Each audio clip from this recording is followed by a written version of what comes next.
प्रिय विद्यार्थियों, आइए पढ़ते हैं उत्तर प्रदेश माध्यमिक शिक्षा परिषद प्रयागराज की कक्षा 10 के हिंदी काव्य के अंतर्गत गोस्वामी तुलसीदास को शीर्षक है धनुष भंग। ध्यान दीजिएगा, इसका पहला अवतरण इसके पहले वाले वीडियो में प्रस्तुत किया गया है। आज हम दूसरे दोहे को देखेंगे। विद्यार्थियों से निवेदन है कि चैनल को अधिक से अधिक विद्यार्थियों में शेयर करें और जो नए विद्यार्थी हों सब्सक्राइब करें। लाइक बहुत कम आ रहे हैं, कमी है, तो अगर किसी प्रकार से आपको लगता है कि ये चीज़ जोड़नी चाहिए, कमेंट करके बताइए, कोशिश की जाएगी।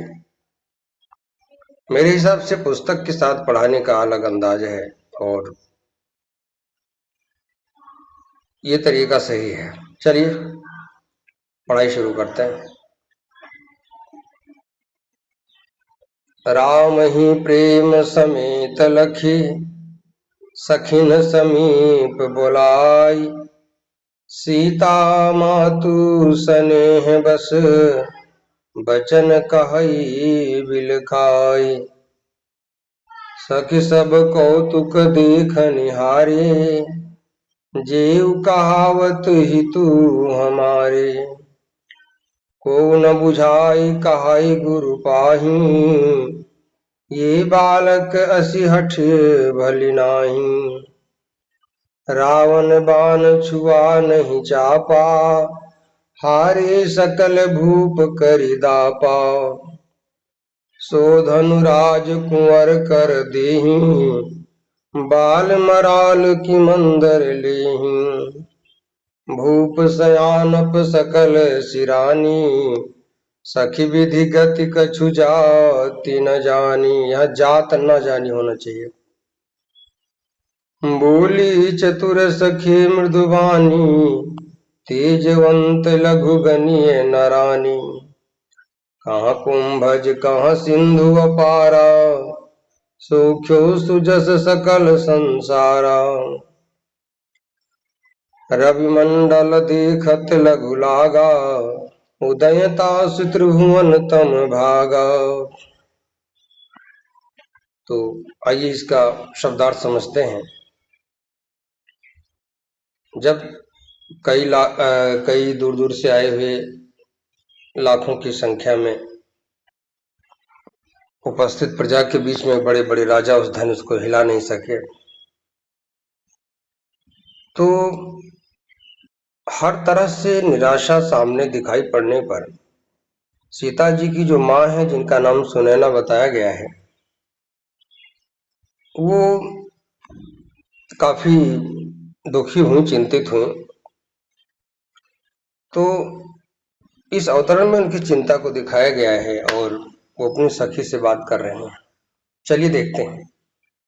राम ही राम को प्रेम समेत, प्रेम सहित अर्थात अपनत्व पूर्वक, लख देख कर सखिन सखियों को समीप बुलाई, अपने पास बुला करके।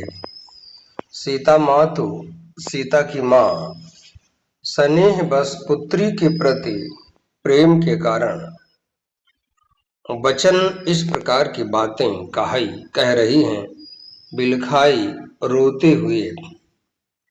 सखी हे सखी, सब सभी लोग कौतुक देखनिहारे, कौतुक यानी कि तमाशा, देखनिहारे देखने वाले हैं। जो भी कहावत कहे जाते हैं, हेतु हित चाहने वाले हमारे अर्थात मेरे यानी कि महाराज जनक के। को कोई भी न बुझाए नहीं समझा करके कह रहा है, गुरु पाही, गुरु के पास अर्थात पिता के पास यानी कि जनक के पास। यहाँ गुरु का तात्पर्य जनक है, पिता। ये बालक हैं, इनकी अवस्था कम है और ये बड़े सुकोमल हैं। तो असी इस प्रकार की हठ जिद भली नहीं अच्छी नहीं है। भली माने अच्छा और नहीं माने नहीं है। रावण का बाण छुआ नहीं, नहीं छू पाया चापा जिस धनुष को। हारे हार गए सकल भूप सभी राजा, करि दापा अभिमान करके। यहाँ दापा का मतलब अहंकार से, गर्व से है।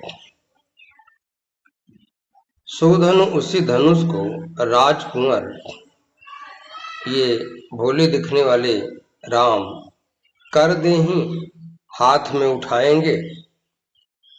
बाल मराल छोटा सा हंस का बच्चा, किम क्या मंदर ले ही मंदर नामक पर्वत को उठा सकता है। भूप राजा की सयानक चतुराई, सकल सभी सिरानी ठंडी पड़ गई है, अर्थात सूझबूझ समाप्त हो गई है।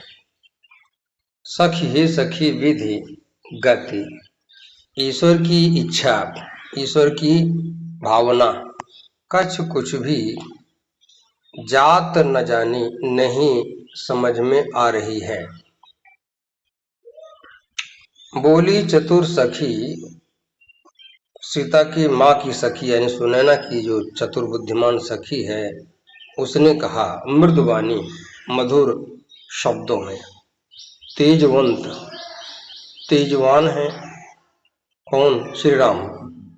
लघु छोटा गनिए गिनिए समझिए, ना रानी नहीं हे महारानी। कहाँ कुंभज कहाँ तो अगस्त मुनि, कहाँ और कहाँ सिंधु सागर अपारा अथाह। सूख्यो उसको उन्होंने पूरा का पूरा जल पी लिया था, सुखा दिया था। सुजसु प्रसिद्धि अर्थात नाम, सकल संसारा पूरे संसार में फैला है। रविमंडल सूर्य का गोला, देखत देखते लघु अर्थात छोटा।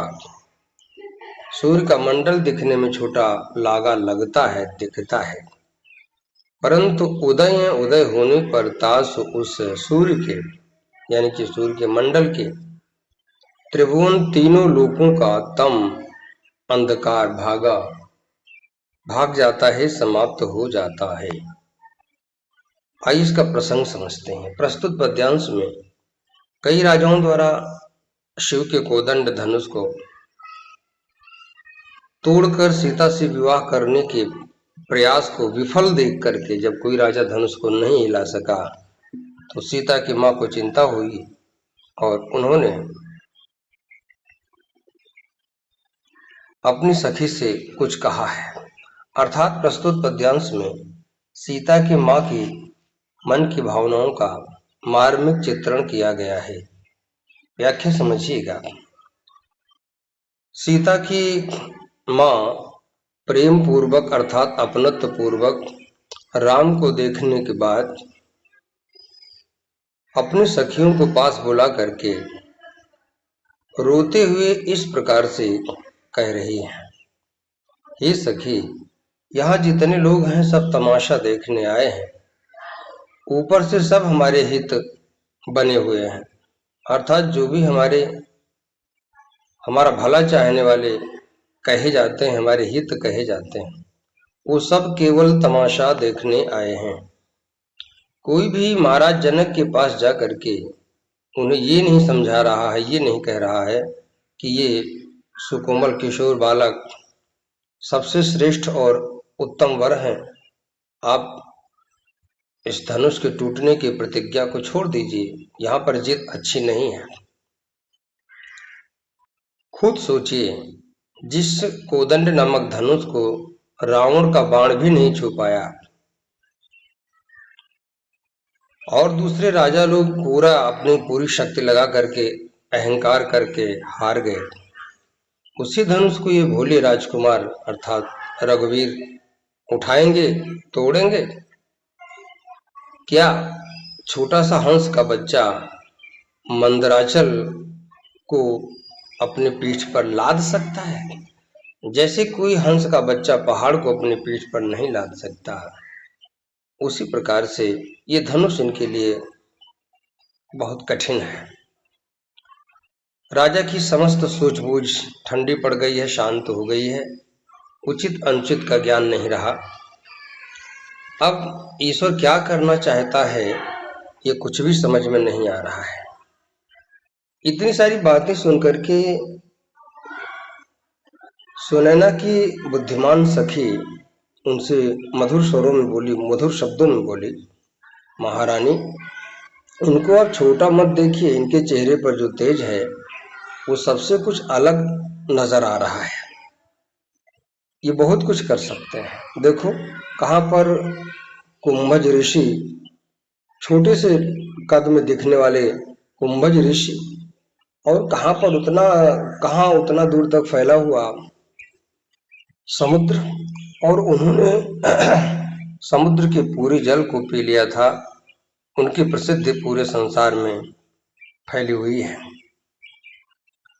ये अगस्त जी ने पूरे समुद्र का पानी पी लिया था। तो ये छोटे और बड़े से महान कार्य होने का बहुत ज्यादा मतलब नहीं रहता।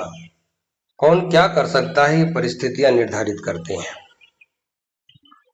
सूरज का मंडल यानी सूर्य का गोला दिखने में छोटा सा लगता है, लेकिन जब वो निकलता है, उदय होता है, तो पूरे संसार का अंधकार भाग जाता है। आइए काव्य सौंदर्य के तत्व देखते हैं। रस, शांत, छंद, दोहा और चौपाई, अलंकार, अनुप्रास, शोभावोक्ति, अतिशयोक्ति, दृष्टांत।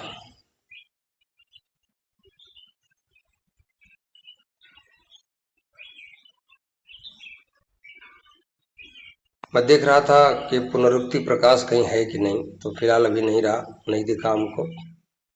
इतने अलंकार आपको बताए गए, अनुप्रास, शुभावोक्ति, अतिशयोक्ति और दृष्टांत। भाषा अवधि, शैली प्रबंधात्मक, गुण माधुर्य और शब्द शक्ति, लक्षणा। तो आज यहीं तक।